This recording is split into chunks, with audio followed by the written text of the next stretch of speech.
한번 고백합시다. 복 주시는 하나님을 두려워하라. 복 주시는 하나님을 두려워하라. 복 주시는 하나님을 두려워하라. 자, 참 우리가 인생을 살아가다 보면 두려운 일이 있을 수가 있죠. 두렵다라는 것은 내 힘과 능력으로 해결할 수 없는 그런 현상, 문제, 상황 이런 걸 맞닥뜨릴 때에 인간이 본능적으로 다가오는 이 두려움. 두려움의 원인은 근본적으로 죽음 때문이죠. 죽을까 봐서. 두려움이라는 것은 죽음에 대한 위협, 죽음에 대한 염려 이런 것들로부터 오는 것이 결국 두려움인데요. 근데 성경 곳곳에서 두려워하지 말아라, 두려워하지 말아라.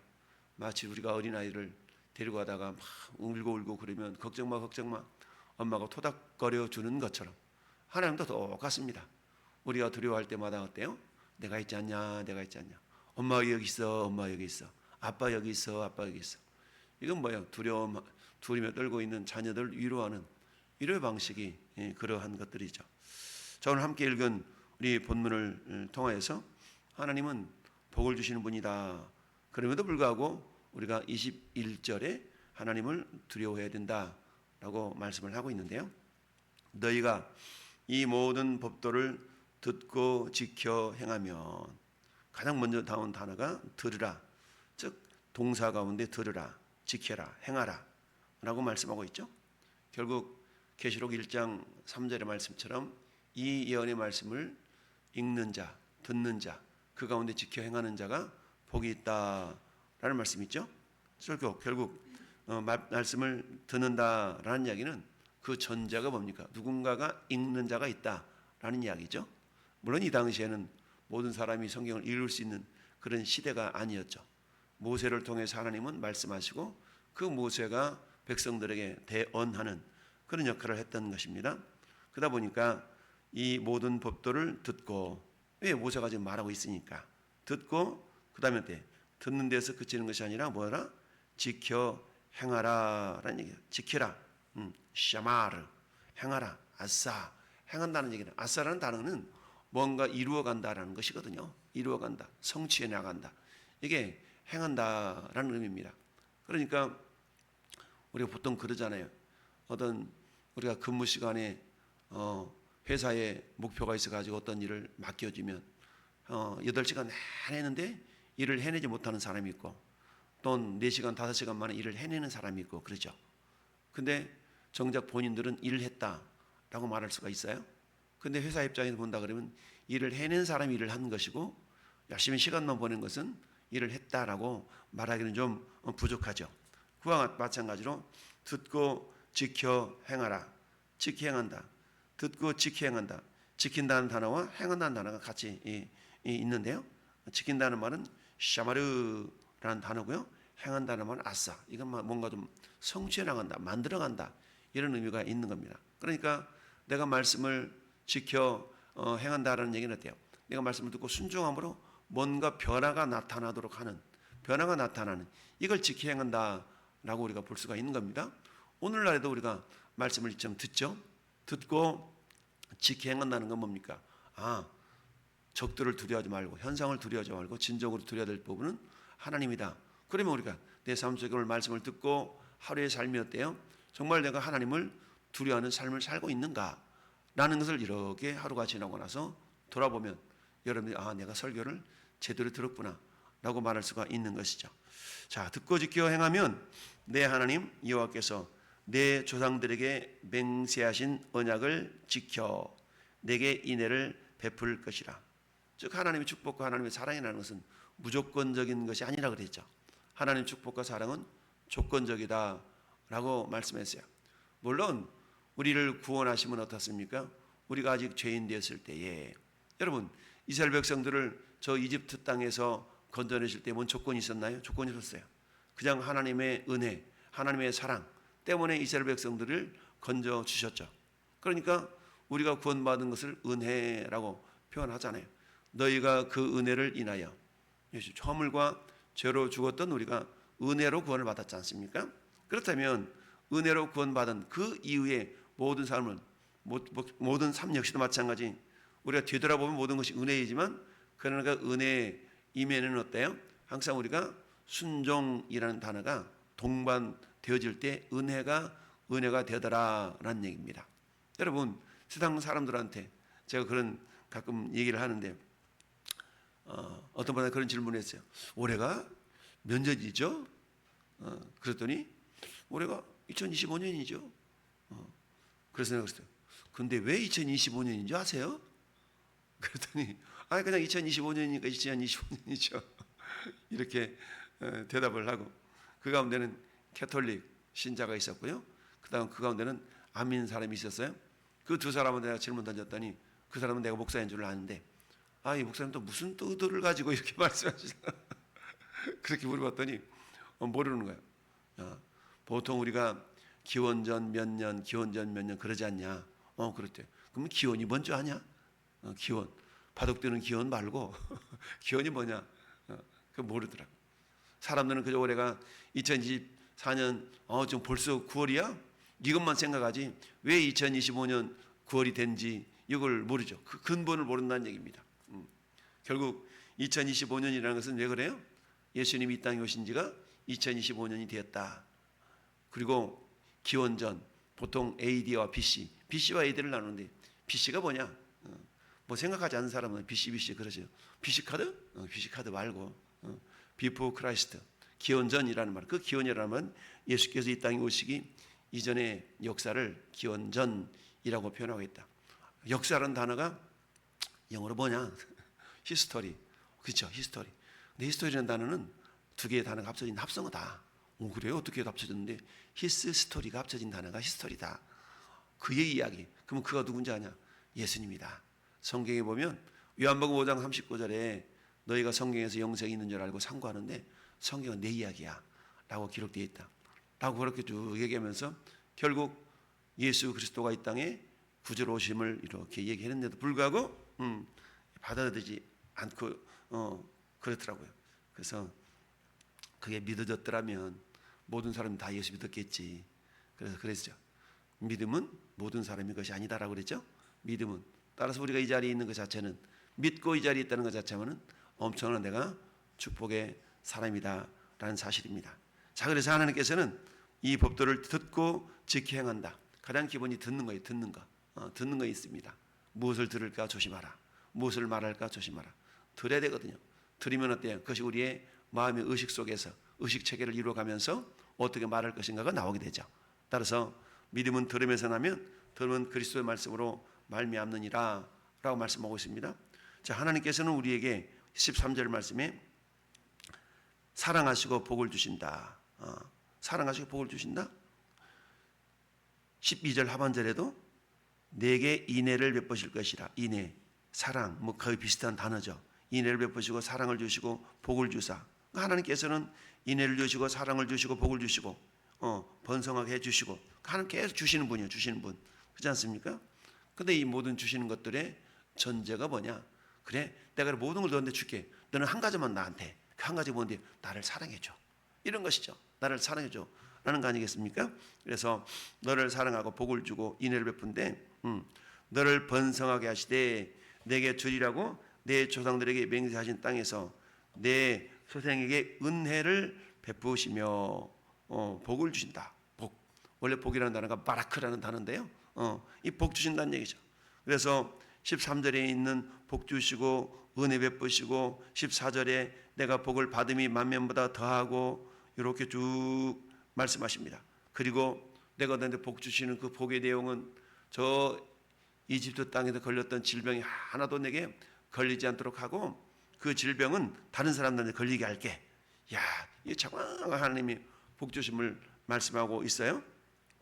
그러면 이 많은 복들을 하나님께서 주시고 이러시는데, 자 16절 내 하나님 여호와께서 내게 넘겨주신 모든 민족들을 내 눈이 긍휼히 여기지 말고 진멸하라. 진멸하라. 이 진멸하는 단어는요, 먹어 없애다, 소비시키다 이런 의미가 담겨져 있는 단어인데요. 진멸하며 그들의 신들을 섬기지 말라. 그것이 내게 올무가 되리라. 올무가 된다는 얘기는 나의 대장이 될 수 있다는 얘기예요. 내 생각과 삶을 이렇게 움직일 수 있는 그런 요소가 될 수 있다라는 얘기입니다. 그러면 어때요? 우리는 우리의 적들, 우리를 대적해온 이런 이방의 요소들이 다가올 때에 가질 수 있는 마음이 두려운 마음이라는 거예요. 두려운 마음. 그래서 17절에 내가 혹시 심중에 이르기를 민족들이 나보다 많으니 내가 어찌 그들을 쫓아낼 수 있으리요. 이건 두려운 마음을 표현하는 것이죠. 하리라마는 18절 같이 합독합시다. 18절 시작. 그들을 두려워하지 말고 내 하나님 여호와께서 바로와 온 애굽에 행하신 것을 잘 기억하되. 아멘. 기억하라. 참 이 기억한다는 자카르 기억한다는 단어가 굉장히 중요하죠. 너 벌써 잊어먹었어? 아 맞다. 우리 그러잖아요. 잊어먹지 마. 너 잊지 말고 학교 가면서 꼭 이걸 이렇게 하고 저렇게 하고 이렇게 갔다 와서 그렇게 했어. 아 잊어먹었다. 우리 인간은 망각의 동물이기 때문에 잊어먹을 수도 있지만 반드시 잊지 말아야 될 것은 뭐냐? 하나님의 신실하심, 하나님의 전능하심, 하나님의 일을 하심을 잊지 말아야 된다는 얘기죠. 그러니까 바로와 온 애굽에서 행하신 것을 기억하고 잊지 말아라라는 얘기입니다. 우리가 적들을 두려워하지 않냐고 하나님만을 두려워해야 되는 이유가 뭐냐? 첫째는 하나님은 신실하시기 때문이다. 오 신실하신 주 내 아버지여. 여러분 신실하심이라는 얘기는 하나님 반드시 약속을 지키신다라는 말씀인데요. 하나님의 약속에는 어떤 약속이 있어요? 축복이라는 약속도 있지만 저주라는 약속도 있어요. 그래서 신명기 28장 1절부터 14절까지는 엄청난 축복을 막 얘기하잖아요. 근데 15절부터 저 64절까지는 뭐예요? 저주에 대한 얘기가 막 엄청나게 나와요. 이것도 뭐냐? 언약이거든요. 언약에 신실하시다. 그럼 언약은 우리가 말씀을 순종하고 지켜 행할 때 주시는 축복의 내용도 있지만 그 반대로 뭐 또 있어요? 저주의 내용도 있다. 하나님은 신실하시다는 얘기는 축복에만 아주 신실한 것이 아니라 저주하겠다는 그 약속도 철저하게 지키시는 하나님이기 때문에 우리는 어때요? 그 하나님에 대해서 우리가 두려워할 수 있어야 된다. 다만 어때? 그 하나님 우리를 사랑하심으로 말미암아 우리를 구원해 주심을 기억하면서 우리도 그 하나님을 사랑하면 모든 것이 끝나거든요. 근데 마귀는 어때요? 하나님을 사랑하지 못하도록 자꾸 세상적인 것을 우리에게 자꾸 다가오게 만들죠. 그러니까 어때요? 세상 것들은 어때? 요한 사도가 말씀했던 것처럼 요한일서 2장 16절에 세상에 있는 모든 것들이 아버지께로 온 것이 아니라 그랬죠. 그 안목의 정욕과 육신의 정욕과 이생의 자랑, 이 세 가지 요소는 에덴 동산에서부터 아담과 하와를 유혹했던 그 요소들이거든요. 눈에 보기에 먹음직스러운 거야. 말을 듣고 보니까 그런 것 같아. 여러분 거짓말도 100번 하면 뭐가 된다고 그래요? 거짓말도 100번 하면 참말이 된대. 거짓말도 100번 하면 참말이 된대. 그 우화가 있지 않습니까? 벌거벗은 임금님 이 우화도 있잖아요. 신하들이 하도 못돼 먹어가지고 임금님을 골탕 먹이려고 가장 아름다운 옷감을 떠오라고 해가지고 탁 했더니 이 부하들이 임금님 속여 먹는데 어때요? 가장 아름다운 그 뭡니까 그 비단인가 뭔가를 떠왔다 그러면 주는데 아무것도 없으면서 이것은 마음이 착한 사람한테만 보이고 악한 사람한테는 안 보인다고 이러니까 아무것도 안 보인다 그러면 자기가 악한 것으로 여기지니까 뭐라고 우리 임금이 정말 아름답게 보인다고. 근데 모든 신하들은 어때? 이미 그것이 가짜인 줄 알면서도 왕을 속여먹기 위해서 모든 신하가 다 입을 맞춰가지고 아무것도 안 보이면서도 이게 아름다운 비단이라고 왕을 속여먹으니까 왕이 어때? 자기가 어리석은 왕이 안 되려고 진짜 아름답구나. 지록위마 무슨 말이야? 사슴을 일컬어서 말이라 그런다. 지록위마 똑같은 내용 아니겠어요? 왕을 속여먹는 신하들이 사슴을 한 마리 갖다 놓고 이거 왕이시여 이게 말입니다. 뭔 소리야? 이게 사슴이잖아. 모든 신하들이 다 말이라 그러니까 왕도 사슴 보고 그 말인가 보구나. 근데 그때 어느 소년 하나가 임금님 벌거벗었대요. 저거 말인데요? 말이 아니라 사심인데요? 이랬다는 이야기가 있잖아요. 그런 것처럼 우리가 무엇을 듣는가는 너무너무 중요하다. 듣는 것. 자, 그렇게 해서 우리가 듣고 보고 이 모든 것들 가운데 우리에게 두려움을 가져다 준 이 모든 요소들이 있다. 그러나 너희가 두려워하지 말 것은 내가 그동안 어떻게 했는가를 기억하라는 얘기죠. 어떻게 역사했는가를 기억하고 두려워하지 말고 오히려 하나님을 두려워할 수 있어야 된다는 얘기죠. 그 하나님 어떤 분이에요? 우리에게 생사화복을 주관하시는 하나님이라. 생사, 화, 복. 생과 죽음과 화와 복과 다 섞여져 있죠. 생사화복을 주관하시는 분이다. 우리에게 생명도 주시고 복도 주시지만 우리에게 화도 주시고 우리에게 어때요? 죽음도 줄 수 있는 그런 분이 하나님이시기 때문에 우리가 하나님을 두려워할 수 있어야 된다. 오히려 적들을 두려워하는 것보다. 예수님이 마태복음에서 그렇게 말씀하셨죠. 야, 너희를 영혼까지 죽일 수 있는 그 하나님을 두려워하지 고작 육신을 이렇게 하려고 하는 그런 것 때문에 두려워하지 말아라 라고 주님이 말씀하신 적이 있죠. 그런 것처럼 우리가 진정으로 두려워야 될 대상은 세상의 적들이 아니라 생사화복을 주관하시는 하나님을 두려워할 줄 알아야 된다라는 얘기입니다. 우리가 하나님을 또한 두려워해야 되는 이유 중에 한 가지는 뭡니까? 하나님은 질투하시는 하나님이기 때문에 그렇다라는 얘기죠. 왜 그렇잖아요. 질투와 사랑은 종이 한 장 차이예요. 질투와 사랑은 사랑하지 않으면 질투하지도 않는다고 그랬어요. 그러니까 사랑하기 때문에 질투한다. 그래서 하나님은 어때요? 다른 신들을 내게 있게 하지 말아라. 왜? 그것을 섬기고 그러면 어때? 1000대까지 은혜를 베풀고 3세대까지 저주를 내리고 이런 말씀을 쭉 하신 이유가 왜요? 하나님 우리를 그토록 사랑해 주셨는데 사랑을 받은 우리가 오히려 그 하나님을 사랑하는 것이 마땅한데 사랑하지 않고 딴 주머니를 차면 안 된다라는 사실이죠. 그래서 하나님을 21절 말씀에 너는 그들을 두려워하지 말라. 너희 하나님 여호와 곧 크고 두려운 하나님이 너희 중에 계심이니라. 할렐루야. 이처럼 우리가 하나님의 말씀을 듣고 하나님이 행하셨던 기적의 역사들을 기억하면서 야, 하나님이 이렇게 역사하셨지 라고 적들이 아무리 크게 다가온다 할지라도 하나님의 신실을 하심을 기억하면서 우리 하나님을 의지하고 신뢰하는 가운데에 결국 하나님의 일을 하심을 우리가 경험할 수가 있다라는 얘기입니다. 자, 하나님께서 일을 하시지만 그 일을 하심은 누구를 통하여? 순종하는 자들을 통하여서 그 일을 행하신다라는 사실을 기억하면서 오늘도 하나님 우리에게 우리 내면 속에 있는 7가지 족속들이 있다 그랬죠? 어제 말씀드렸던 것처럼 우리 내면 속에 우리 마음판에 있는 7가지 족속들이 있어요. 두려움, 염려, 불신, 자기중심 다양한 것들이 있거든요. 이런 것들을 뭐 하라는 얘기예요? 진멸하라. 진멸하라는 얘기는요, 잔존시키지 말아라. 뿌리째 뽑아 없애라 라는 말씀의 의미가 담겨져 있습니다. 그래서 이 진멸하라, 우리 오늘 마지막 26절만 읽어볼까요? 너는 가정한 것을 내 집에 들이지 말라. 너도 그들과 그것과 같이 진멸당할까 하노라. 너는 그것을 멀리하며 심히 미워하라. 그것은 진멸당할 것임이니라. 아멘. 진멸당한다. 이건 헤렘이라는 단어인데요. 이 진멸이라는 말은 마치 재물을 하나님께 바치잖아요.